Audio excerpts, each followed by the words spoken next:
என்ன மக்களே, திவ்யா ஒட்டுமொத்த கண்டஸ்டன்ட்டுங்களையும் கதற விட்டுட்டு இருக்காங்க போலயே. பார்வதி, எப்ஜே, இந்த பக்கம் வியானா, அப்புறம் திவாகர் அப்படின்னு சொல்லி ஒட்டுமொத்த பேரும் என்னையா இவங்க இப்படிலாம் வந்து பேசுகிறாங்க. நம்ம பேசினா மட்டும் ஆர்ஷா இருக்கு, கத்தி பேசுகிறோம் அப்படின்லாம் வந்து சொல்லிட்டு இருந்தாங்களே. கடைசியாக நம்மளே போட்டு வெளுன்னு வெளுக்கிறாங்க. இதெல்லாம் ஆர்ஷா தெரியலையா அப்படின்னு ஃபீல் பண்ணுற அளவுக்கு வந்து பார்த்தீங்கன்னா திவ்யா அவர்கள் வந்து பேசிகிட்டு இருக்காங்க. அதெல்லாம் தாண்டி திவ்யா அவர்கள் கேப்டன் ஆயிருக்காங்க. பிக் பாஸ் அவர்கள் புதிய ரூல்ஸ் போட்டிருக்காங்க. இதுக்கப்புறம் சூப்பர் டிலக்ஸ் ஹவுஸ் கிடையாது, பிக் பாஸ் ஹவுஸ் கிடையாது, எல்லாரும் ஒரே மாதிரி தான் இருக்கணும் அப்படின்னு சொல்லி ஏகப்பட்ட ரூல்ஸ் அண்ட் ரெகுலேஷனை போட்டு ஒட்டுமொத்தமாக ஆட்டத்தையும் மாற்றி விட்டுருக்காரு. அதெல்லாம் என்ன அப்படிங்கிறத ஒன் பை ஒன்னாக வந்து பார்க்கலாம். ஸோ அதுக்கு முன்னாடி சப்ஸ்கிரைப் பண்ணாதாங்க சப்ஸ்கிரைப் பண்ணி வச்சுக்கோங்க. பக்கத்தில் ஒரு பெல் ஐக்கான் இருக்கும், அதையும் ப்ரெஸ் பண்ணி ஹாலில் போட்டுக்கோங்க. அண்ட் லைக்கை போட்டு வீடியோ பாருங்கள். நிறைய பேர் வந்து வீடியோக்கள் பார்க்குறீங்க, பட் லைக் போட மாட்டேங்கிறீங்க. நீங்கள் லைக் போட்டிங்க அப்படின்னா எங்களுக்கும் கொஞ்சம் நல்லபடியாக ஒரு நல்ல விஷயங்கள் வந்து நடக்கும் அப்படின்றதுனால கொஞ்சம் லைக்கை போட்டு வீடியோ பாருங்கள். வாங்க இந்த வீடியோக்கள் வந்து போகலாம். முதல் விஷயம், இந்த வாரத்துடைய முதல் நாள் இது, ஓகேங்களா? அதனால் பிக் பாஸ் அவர்கள் என்ன சொல்லிட்டாரு அப்படின்னா, ஒட்டுமொத்த கண்டஸ்டன்ட்டுங்களும் கூட்டு சபையில் இங்கே பாருங்கள், இதுக்கப்புறம் சூப்பர் டிலக்ஸ் ஹவுஸும் கிடையாது, பிக் பாஸ் ஹவுஸும் கிடையாது. ஏன் அப்படின்னா, நீங்கள் சூப்பர் டிலக்ஸ் ஹவுஸில் இருந்தாலும் அப்படி தான் வந்திருக்கீங்க, பிக் பாஸ் ஹவுஸில் இருந்தாலும் அப்படி தான் வந்திருக்கீங்க. உங்களுக்கு கொடுக்கக்கூடிய ப்ரிவிலேஜஸ் வந்து யாருமே சரியாக பயன்படுத்திக்கிற மாதிரி வந்து தெரியல. அதே மாதிரி சூப்பர் டிலக்ஸ் ஹவுஸில் இருக்கக்கூடிய ஆட்களுக்கும் சுத்தமாக அதை எப்படி பயன்படுத்திக்கணும் அப்படின்றதே தெரியல. அதனால் இதுக்கப்புறம் அந்த சூப்பர் டிலக்ஸ் ஹவுஸும் கிடையாது, அது மூலிமா வரக்கூடிய நாமினேஷன் ப்ரீ பாஸ் கிடையாது. அதுக்கப்புறம் இந்த நாமினேஷன் ப்ரீ பாஸ் அப்படின்னு சொல்லி ஒரு 50% வந்து பார்த்தீங்க அப்படின்னா அந்த நாமினேஷன் ப்ரீ ஜோன் வந்து கிடைக்கும், அதுவும் இதுக்கப்புறம் கிடையாது. அதனால் ஒட்டுமொத்த கண்டஸ்டன்ட்டும் ஈவனாக தான் இதுக்கப்புறம் விளையாட போகிறீங்க. ஸோ உங்களுடைய தனி திறமைகளை நீங்கள் காட்டுங்க. அது மட்டும் இல்லாமல் கிச்சன் ஏரியாவில் என்னென்ன பொருட்கள் வருதோ அது எல்லாருக்கும் சமம், எல்லா உணவுகளும் ஈக்குவலாக வந்து பிரித்து சாப்பிடுங்க அப்படிங்கிற மாதிரி பிக் பாஸ் அவர்கள் அதிரடியாக வந்து சொல்லியிருக்காப்புல. ஆக்சுவலாக இதை நம்ம எக்ஸ்பெக்ட் பண்ண ஒரு விஷயம் தான். ஏன்னா லாஸ்ட் சீசனில் கூட இதே மாதிரி தான் ஆண்கள் வர்சஸ் பெண்கள் அப்படின்னு சொல்லி ஒரு கான்செப்டை கொண்டு வந்தாங்க. அது ஃபஸ்ட்டு 50 டேஸ் வந்து செம்ம பிளாப்பாக வந்து போனதால் 50வது நாள் வந்து பார்த்திங்க அப்படின்னா இதுக்கப்புறம் ஆண்கள் வேறு பெண்கள் வேறு அப்படின்லாம் கொண்டு போகிறதால இதுக்கப்புறம் அந்த கோடே தேவையில்லை அப்படின்னு சொல்லி சன்ட்ரா போட்ட கோடை வந்து எடுத்துகிட்டு எல்லாரையும் ஈக்குவலாக இண்டிவிஜுவலாக கேம் ப்ளே பண்ண வச்சாங்க. அதுக்கப்புறம் ஓரளவுக்கு சூடு பிடிச்சி ஆட்டம் அப்படின்னே வந்து சொல்லலாம். அதே விஷயத்தை தான் வந்து பார்த்தீங்கன்னா இப்பயும் பிக் பாஸ் அவர்கள் வந்து பண்ணியிருக்காப்புல. ஸோ மேபி பயங்கரமாக சூடு பிடிக்கிறதுக்கான வாய்ப்புகள் இருக்குது. இதில் ரொம்ப அடி வாங்க போகிறது யார் அப்படின்னு பார்த்தீங்கன்னா கனியக்கா. ஏன்னா இந்த நாமினேஷன் ப்ரீ பாஸை வச்சு ஒரு 5 வாரங்கள் வந்து பார்த்தீங்கன்னா கடந்துட்டாங்க. அதுக்கப்புறம் ரம்யா, இவங்கெல்லாம் போயிட்டு சூப்பர் டிலக்ஸ் ஹவுஸில் வந்து உட்காந்துக்கிட்டு ஒளிஞ்சிக்கிட்டு வந்துருக்காங்க. அப்பாடா எப்படியோ ஒன்று, நம்ம வந்து நாமினேஷனில் வரல, நம்மளை யாரும் வந்து கண்காணிக்கல, நம்ம பெருசாக வேலை செய்யலாம் கூட பரவாயில்ல, சொகுசாக வந்து இருக்கலாம் அப்படின்ற மாதிரி வந்து இருந்துட்டு இருந்தாங்க. ஸோ அதனால் இதுக்கப்புறம் அந்த மாதிரி விஷயங்கள்லாம் கண்டிப்பாக வீட்டுக்குள்ளே நடக்காது அப்படிங்கிறத பிக் பாஸ் அவர்கள் சொல்லியிருக்காங்க. அதனால் அவங்கவுங்களுடைய முகத்திரைகள் கிழிக்க போகிறாங்க அப்படிங்கிறதுல மாற்றுக்கிறது இல்லை.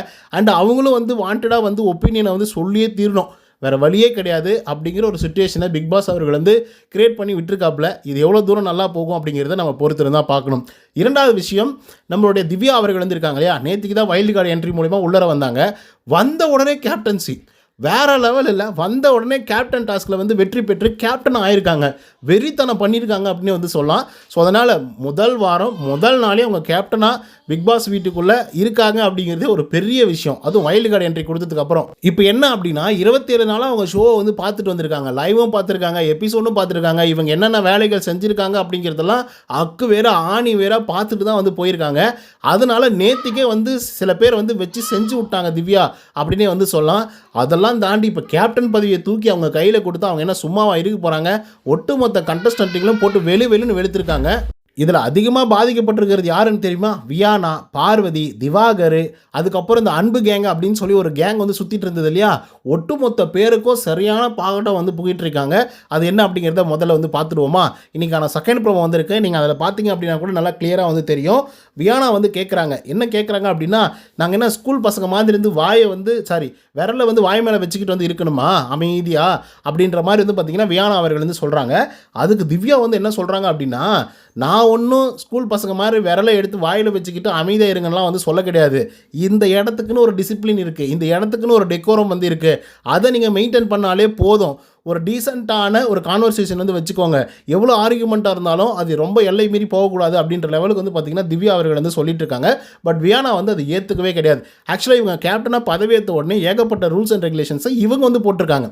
எப்படி டிசிப்ளினாக இருக்கணும், டெக்கோரமாக வந்து இருக்கணும், எல்லாருக்கும் ரெஸ்பெக்ட் வந்து கொடுக்கணும், எல்லாரும் தகுதியோடைய ஆட்களாக வந்து பார்க்கணும் அப்படின்ற மாதிரி கரெக்டாக பர்ஃபெக்டாக வந்து பார்த்திங்கன்னா என்னென்ன ரூல்ஸ் அண்ட் ரெகுலேஷன்ஸ் சொல்ல முடியுமோ அவ்வளோ அழகாக வந்து சொல்லியிருக்காங்க. ஸோ அதை வந்து ஏற்க மறுத்த ஆட்கள் வந்து பார்த்திங்கன்னா திரும்ப திரும்ப வந்து அவங்கள கேள்வி கேட்டு கொண்டுட்டு இருக்காங்க.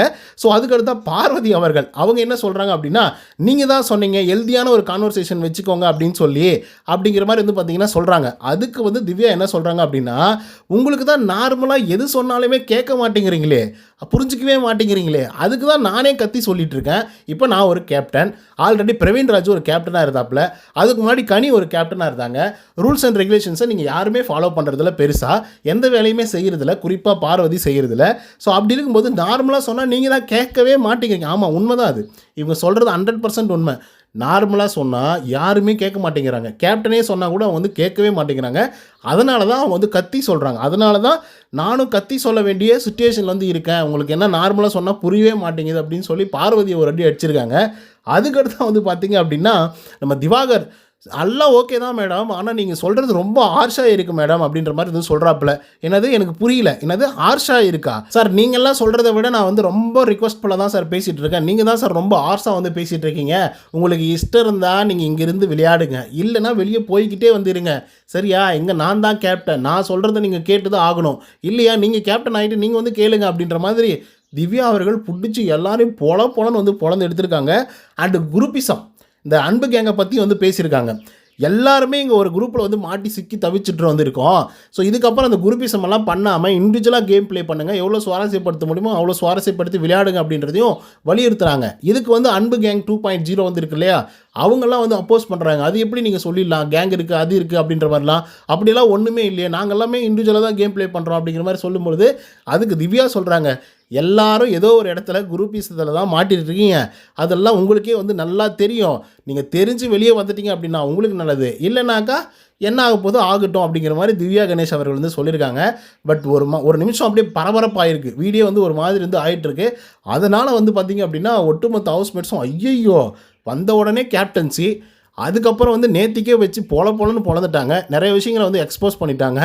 இன்றைக்கி வந்து என்னடா நேத்திக்கு ஒரு மாதிரி பேசுகிறாங்க, இன்றைக்கி ஒரு மாதிரி பேசுகிறாங்க, ஓ இதுதான் ரியல் வைல்டு கார்டு கண்டஸ்டண்ட்டுகளாக இருக்கிறாங்களோ அப்படின்ற மாதிரி உணர ஆரம்பிச்சிட்டாங்க. அது இல்லாமல் பிக் பாஸ் அவர்கள் ரூல்ஸ் அண்ட் ரெகுலேஷன்ஸை மாற்றினதுனால சரியான தரமான சம்பவங்களும் இதுக்கப்புறம் வரப்போகுது. ஏன்னா இண்டிவிஜுவலாக தான் கேம் ப்ளே பண்ணி ஆகணும். இதுக்கப்புறம் சூப்பர் டிலக்ஸ் ஹவுஸ்னு சொல்லி போய் ஒளிஞ்சிக்கிறது, பிக் பாஸ் ஹவுஸ்ன்னு சொல்லிக்கிட்டு போய் ஒரு வேலையும் செய்யாமல் வந்து இருக்கிறது அப்படின்னு சொல்லி யாராலையும் இதுக்கப்புறம் இருக்க முடியாது. எல்லாரையும் கண்காணிக்க போகிறாங்க. கண்டென்ட் வந்து ஃபயர் மாதிரி வந்து இருக்க போகுது அப்படிங்கிறதுல மாற்று கருத்தே இல்லை. ஸோ இதனால் அஃபெக்ட் ஆக போகிறது யார் அப்படின்னு நமக்கு வந்து தெரியல. பட் அன்பு கேங்கை எக்ஸ்போஸ் பண்ணுறதுக்கு ரொம்ப ட்ரை பண்ணுறாங்க. ஆனாலும் நாங்கள் அப்படி இல்லைன்றதை மட்டும் சொல்லிட்டு இருக்காங்க. ஓகே கைஸ், இப்போ திவ்யாவுடைய கேப்டன்சி எப்படி இருக்கும், ஃபயராக இருக்குமா இல்லை புஷ்பான மாதிரி அமைஞ்சு போகுமா அப்படின்றத கமெண்ட்ஸில் வந்து பதிவு பண்ணுங்கள். இந்த வீடியோ பிடிச்சிருந்தா லைக் அண்ட் சப்ஸ்கிரைப் பண்ண மறந்துடாதீங்க. நன்றி, வணக்கம்.